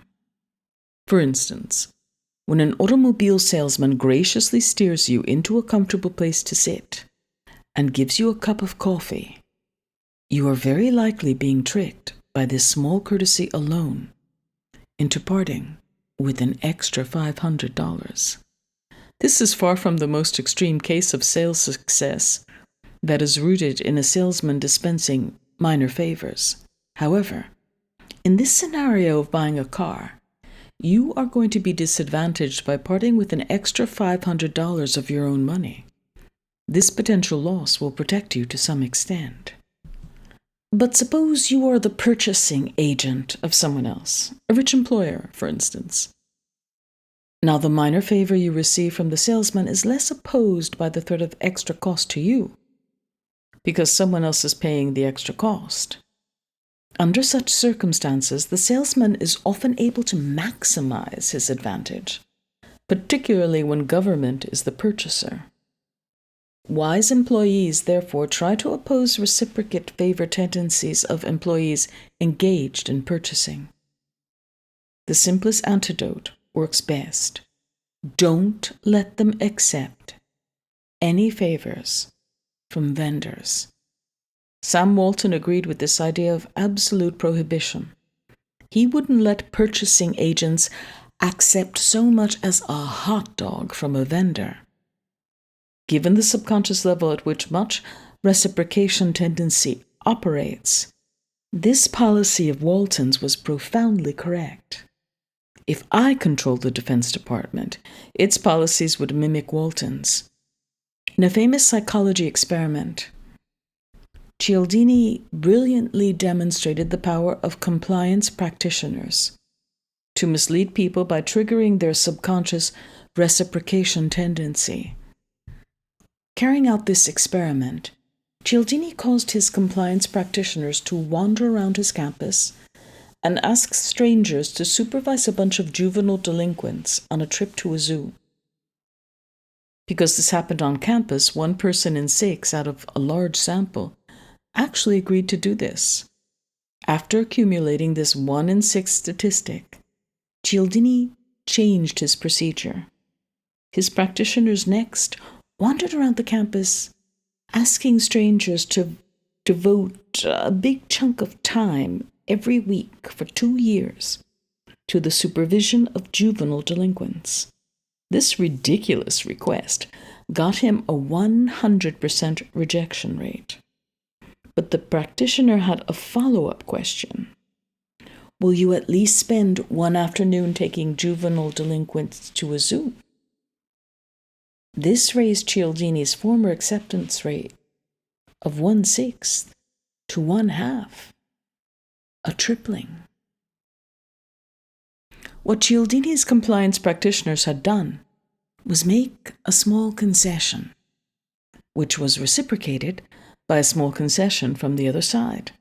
This subconscious reciprocation of a concession by Cialdini's experimental subjects actually caused a much increased percentage of them to end up irrationally agreeing to go to a zoo with juvenile delinquents. Now, a professor who can invent an experiment like that, which so powerfully demonstrates something so important, deserves much recognition in the wider world, which he indeed got to the credit of many universities that learned a great deal from Cialdini. Why is reciprocation tendency so important? Well, consider the folly of having law students graduate and go out into the world representing clients in negotiations, not knowing the nature of the subconscious processes of the mind as exhibited in Cialdini's experiment. Yet such folly was prevalent in the law schools of the world for decades, in fact, generations. The correct name for that is educational malpractice. The law schools didn't know or care to teach what Sam Walton knew so well. The importance and power of reciprocate favor tendency was also demonstrated in Cialdini's explanation of the foolish decision of the Attorney General of the United States to authorize the Watergate burglary. There, an aggressive subordinate made some extreme proposal for advancing Republican interests through use of some combination of whores and a gigantic yacht. When this ridiculous request was rejected, the subordinate backed off in gracious concession to merely ask for consent to a burglary, and the Attorney General went along. Cialdini believes that subconscious reciprocation tendency thus became one important cause of the resignation of a United States president in the Watergate debacle, and so do I. Reciprocation tendency subtly causes many extreme and dangerous consequences, not just on rare occasions, but pretty much all the time. Man's belief in reciprocate favor tendency, following eons of his practicing it, has done some queer and bad things in religions. The ritualized murder of the Phoenicians and the Aztecs, in which they sacrificed human victims to their gods, was a particularly egregious example. And we should not forget that as late as the Punic Wars, the civilized Romans, out of fear of defeat, returned in a few instances to the practice of human sacrifice. On the other hand, The reciprocity-based, religion-boosting idea of obtaining help from God in reciprocation for good human behavior has probably been vastly constructive. Overall, both inside and outside religions, it seems clear to me that reciprocation tendency, constructive contributions to man far outweigh its destructive effects. In cases of psychological tendencies being used to counter or prevent bad results from one or more other psychological tendencies, for instance, in the case of interventions to end chemical dependency, you will usually find reciprocation tendency performing strongly on the constructive side. And the very best of human life probably lies in relations of affection, wherein parties are more interested in pleasing than being pleased, a not uncommon outcome in display of reciprocate favor tendency. Before we leave reciprocate favor tendency, the final phenomenon we will consider is widespread human misery from feelings of guilt.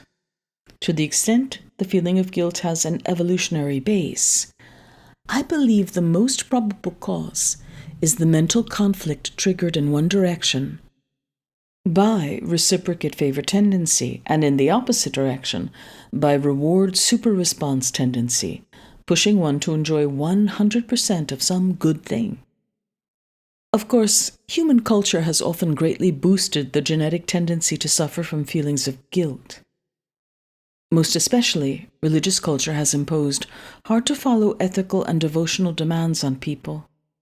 There's a charming Irish Catholic priest in my neighborhood who, with rough accuracy, often says, "The old Jews may have invented guilt, but we Catholics perfected it." And if you, like me and this priest, believe that, averaged out, feelings of guilt do more good than harm, you may join in my special gratitude for reciprocate favor tendency, no matter how unpleasant you find feelings of guilt. 10. Influence from mere association tendency. In the standard conditioned reflexes studied by Skinner, and most common in the world, responsive behavior creating a new habit is directly triggered by rewards previously bestowed. For instance, a man buys a can of branded shoe polish, has good experience with it when shining his shoes, and because of this reward, buys the same shoe polish when he needs another can.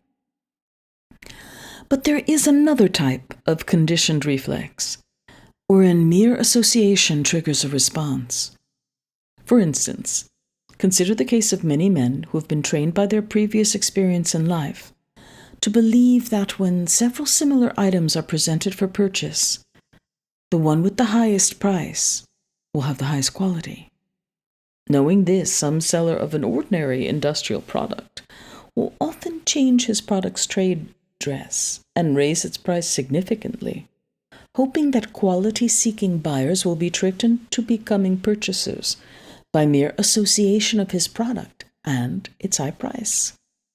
This industrial practice frequently is effective in driving up sales and even more so in driving up profits.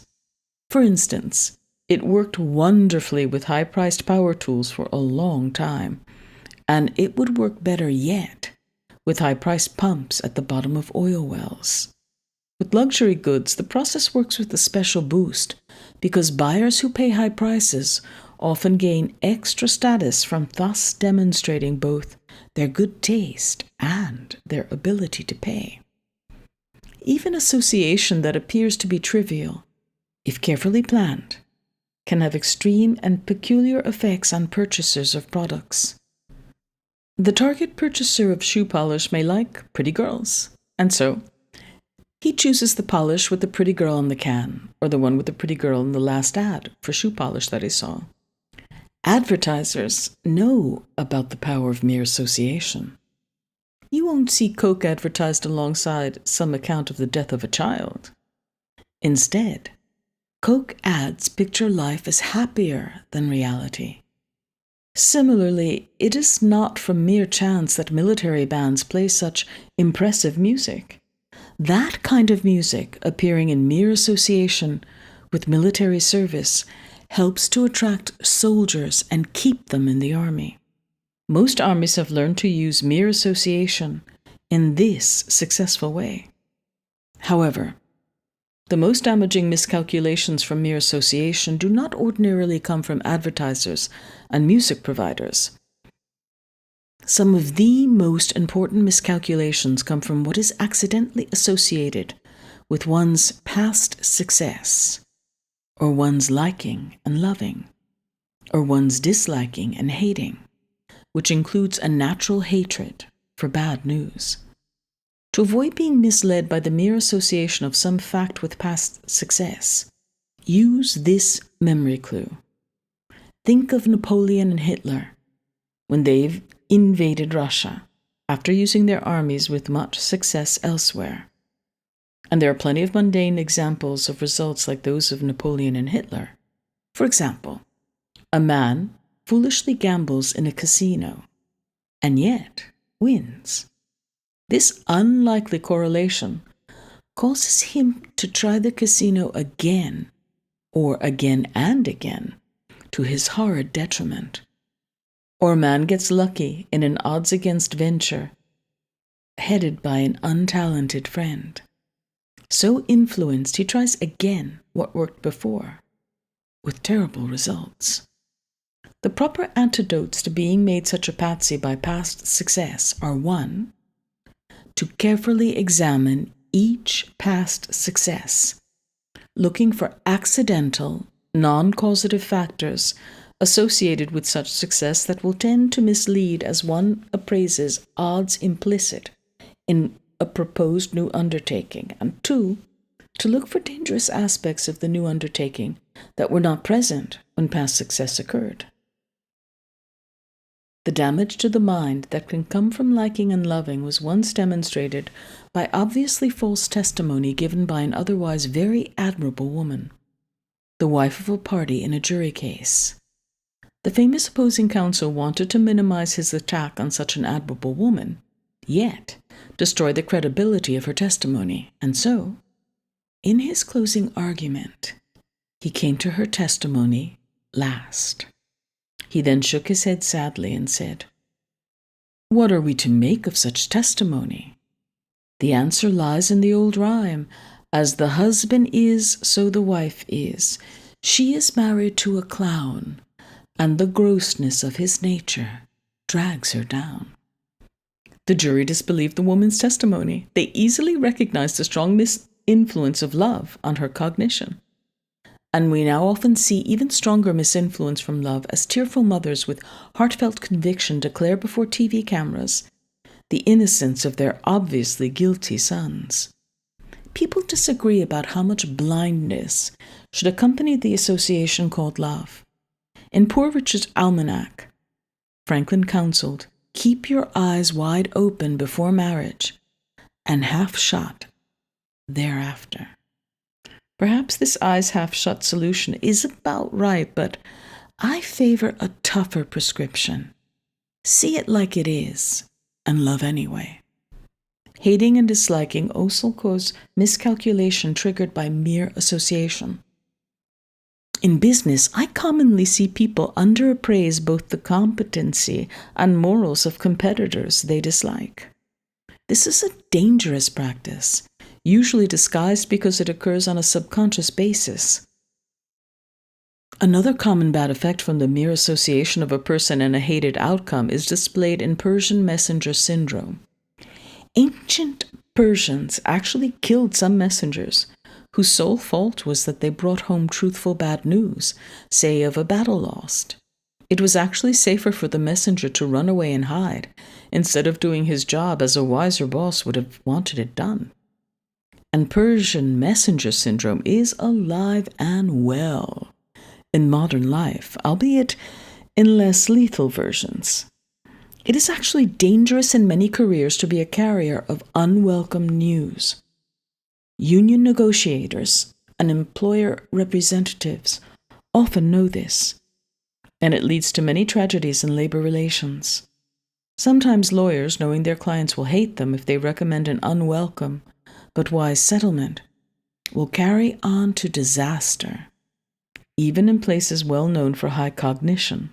One will sometimes find Persian messenger syndrome, for instance. Years ago, two major oil companies litigated in a Texas trial court over some ambiguity in an operating agreement covering one of the largest oil reservoirs in the Western Hemisphere.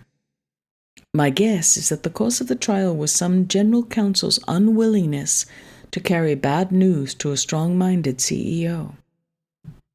CBS, in its late heyday, was famous for occurrence of Persian messenger syndrome because Chairman Paley was hostile to people who brought him bad news. The result was that Paley lived in a cocoon of unreality, from which he had made one bad deal after another, even exchanging a large share of CBS for a company that had to be liquidated shortly thereafter. The proper antidote to creating Persinger-messenger syndrome and its bad effects, like those at CBS, is to develop, through exercise of will, a habit of welcoming bad news. At Berkshire, there is a common injunction: always tell us the bad news promptly. It is the only good news that can wait. It also helps to be so wise and informed that people fear not telling you bad news because you are so likely to get it elsewhere. Influence from mere association tendency often has a shocking effect that helps swamp the normal tendency to return favor for favor. Sometimes, when one receives a favor, his condition is unpleasant due to poverty, sickness, subjugation, or something else. In addition, the favor may trigger an envy-driven dislike for the person who was in so favorable a state that he could easily be a favor giver.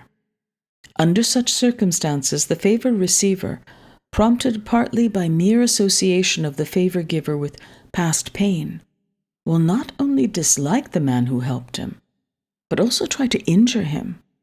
This accounts for a famous response, sometimes dubiously attributed to Henry Ford: "Why does that man hate me so? I never did anything for him." I have a friend, whom I will now call Glotz, who had an amusing experience in favor-giving. Glotz owned an apartment building that he had bought because he wanted, eventually, to use the land in different development. Pending this outcome, Glotz was very lenient in collecting below-market rents from tenants. When at last there was a public hearing on Glotz's proposal to tear down the building, one tenant, who was far behind in his rent, was particularly angry and hostile. He came to the public hearing and said, "This proposal is outrageous. Glotz doesn't need any more money. I know this because I was supported in college by Glotz fellowships." A final serious clump of bad thinking caused by mere association lies in the common use of classification stereotypes. Because Pete knows that Joe is 90 years old and that most 90-year-old persons don't think very well, Pete appraises old Joe as a thinking klutz, even if old Joe still thinks very well. Or because Jane is a white-haired woman and Pete knows no old women good at higher math, Pete appraises Jane as no good at it, even if Jane is a whiz. This sort of wrong thinking is both natural and common. Pete's antidote is not to believe that on average 90-year-olds think as well as 40-year-olds, or that there are as many females as males among PhDs in math. Instead, just as he must learn that trend does not always correctly predict destiny, he must learn that the average dimension in some group will not reliably guide him to the dimension of some specific item. Otherwise, Pete will make many errors, like that of the fellow who drowned in a river that averaged out only 18 inches deep. 11. Simple pain-avoiding psychological denial. This phenomenon first hit me hard in World War II, when the super-athlete, super-student son of a family friend flew off over the Atlantic Ocean and never came back. His mother, who was a very sane woman, then refused to believe he was dead. That's simple pain-avoiding psychological denial. The reality is too painful to bear, so one distorts the facts until they become bearable. We all do that to some extent, often causing terrible problems. The tendency's most extreme outcomes are usually mixed up with love, death, and chemical dependency. Where denial is used to make dying easier, the conduct meets almost no criticism. Who would begrudge a fellow man such help at such a time? But some people hope to leave life hewing to the iron prescription. It is not necessary to hope in order to persevere. And there is something admirable in anyone able to do this. In chemical dependency, wherein morals usually break down horribly, addicted persons tend to believe that they remain in respectable condition, with respectable prospects. They thus display an extremely unrealistic denial of reality as they go deeper and deeper into deterioration. In my youth, Freudian remedies failed utterly in reversing chemical dependency, but nowadays, Alcoholics Anonymous routinely achieves a 50% cure rate by causing several psychological tendencies to act together to counter addiction. However, the cure process is typically difficult and draining, and a 50% success rate implies a 50% failure rate. One should stay far away from any conduct at all likely to drift into chemical dependency. Even a small chance of suffering so great a damage should be avoided. 12. Excessive self-regard tendency. We all commonly observe the excessive self-regard of man. He mostly misappraises himself on the high side. Like the 90% of Swedish drivers that judge themselves to be above average. Such misappraisals also apply to a person's major possessions. One spouse usually overpraises the other spouse, and a man's children are likely appraised higher by him than they are likely to be in a more objective view. Even man's minor possessions tend to be overappraised. Once owned, they suddenly become worth more to him than they would if they were offered for sale to him and he didn't already own them. There is a name in psychology for this overappraise your own possessions phenomenon, the endowment effect. And all man's decisions are suddenly regarded by him as better than would have been the case just before he made them. Man's excess of self-regard typically makes him strongly prefer people like himself.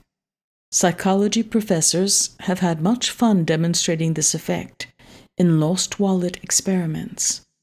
Their experiments all show that the finder of a lost wallet containing identity clues will be more likely to return the wallet when the owner most closely resembles the finder. Given this quality in psychological nature, cliquish groups of similar persons will always be a very influential part of human culture, even after we wisely try to dampen the worst effects. Some of the worst consequences in modern life come when dysfunctional groups of cliquish persons dominated by excessive self-regard tendency select as new members of their organizations persons who are very much like themselves. Thus, if the English department at an elite university becomes mentally dysfunctional, or the sales department of a brokerage firm slips into routine fraud, the problem will have a natural tendency to get worse and to be quite resistant to change for the better.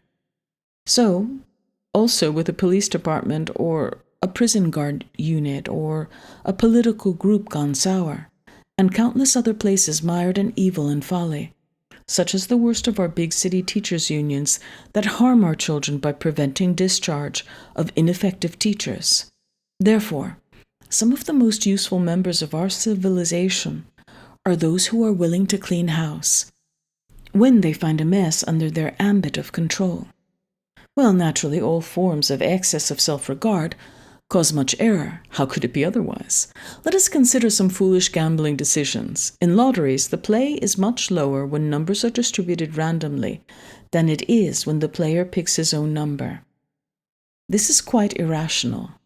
The odds are almost exactly the same, and much against the player, because state lotteries take advantage of man's irrational love of self-picked numbers. Modern man buys more lottery tickets than he otherwise would have, with each purchase foolish. Intensify man's love of his own conclusions by adding the possessory wallop from the endowment effect, and you will find that a man who has already bought a pork belly future commodity exchange now foolishly believes, even more strongly than before, in the merits of his speculative bet. And foolish sports betting by people who love sports and think they know a lot about relative merits of teams is a lot more addictive than racetrack betting, partly because of man's automatic overappraisal of his own complicated conclusions. Also extremely counterproductive is man's tendency to bet, time after time, in games of skill, like golf or poker, against people who are obviously much better players. Excessive self-regard tendency diminishes the foolish bettor's accuracy in appraising his relative degree of talent. More counterproductive yet are man's appraisals, typically excessive, of the quality of the future service he is to provide to his business. His overappraisal of these prospective contributions will frequently cause disaster. Excesses of self-regard often cause bad hiring decisions because employers grossly overappraise the worth of their own conclusions that rely on impressions and face-to-face contact. The correct antidote to this sort of folly is to underweigh face-to-face impressions and overweigh the applicant's past record. I once chose exactly this course of action while I served as chairman of the Academic Search Committee. I convinced fellow committee members to stop all further interviews and simply appoint a person whose achievement record was much better than that of any other applicant.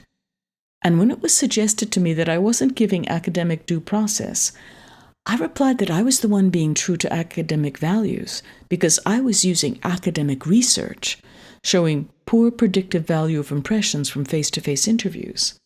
Because man is likely to be over-influenced by face-to-face impressions that by definition involve his active participation, a job candidate who is a marvelous presenter often causes great danger under modern executive search practice. In my opinion, Hewlett-Packard faced just such a danger when it interviewed the articulate, dynamic Carly Fiorina in its search for a new CEO.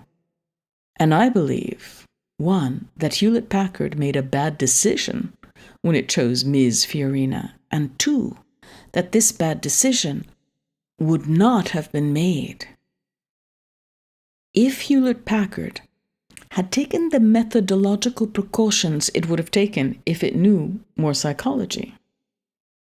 There is a famous passage somewhere in Tolstoy that illuminates the power of excessive self-regard tendency. According to Tolstoy, the worst criminals don't appraise themselves as all that bad.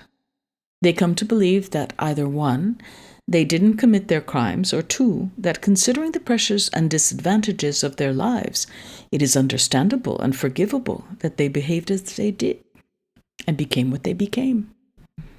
The second half of the Tolstoy effect, where the man makes excuses for his fixable poor performance instead of providing the fix, is enormously important, because the majority of mankind will try to get along by making way too many unreasonable excuses for fixable poor performance. It is very important to have personal and institutional antidotes limiting the ravages of such folly. On the personal level, a man should try to face two simple facts. One, fixable but unfixed bad performance is bad character and tends to create more of itself, causing more damage to the excuse giver with each tolerated instance. And two, in demanding places like athletic teams and General Electric, you are almost sure to be discarded in due course if you keep giving excuses instead of behaving as you should. The main institutional antidotes to this part of the Tolstoy effect are 1. A fair, meritocratic demanding culture, plus personnel handling methods that build up morale, and 2. Severance of the worst offenders. Of course, when you can't sever, as in the case of your own child, you must try to fix the child as best you can. I once heard of a child teaching method so effective that the child remembered the learning experience over 50 years later. The child later became dean of the USC School of Music, and then related to me what his father said when he saw his child taking candy from the stock of his employer with the excuse that he intended to replace it later. The father said, "Son, it would be better for you to simply take all you want and call yourself a thief every time you do it." The best antidote to folly from an excess of self-regard is to force yourself to be more objective when you are thinking about yourself, your friends, and your family, your property, and the value of your past and future activity.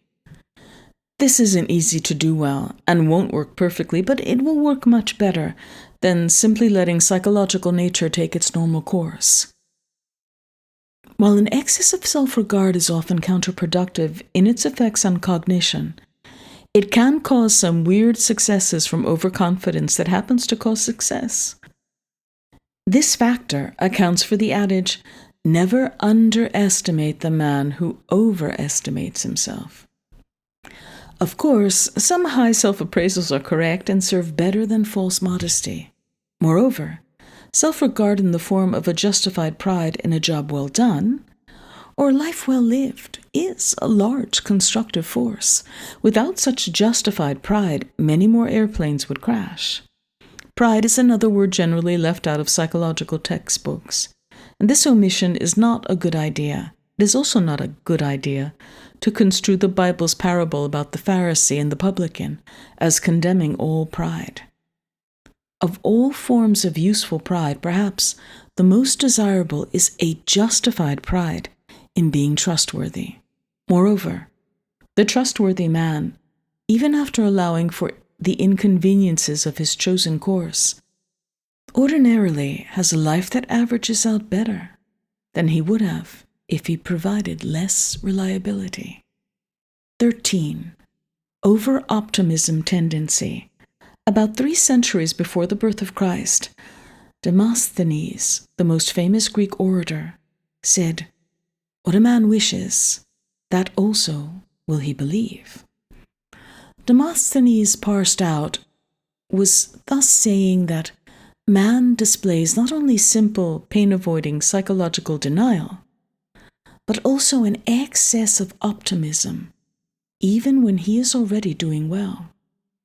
The Greek orator was clearly right about an excess of optimism being the normal human condition, even when pain or the threat of pain is absent.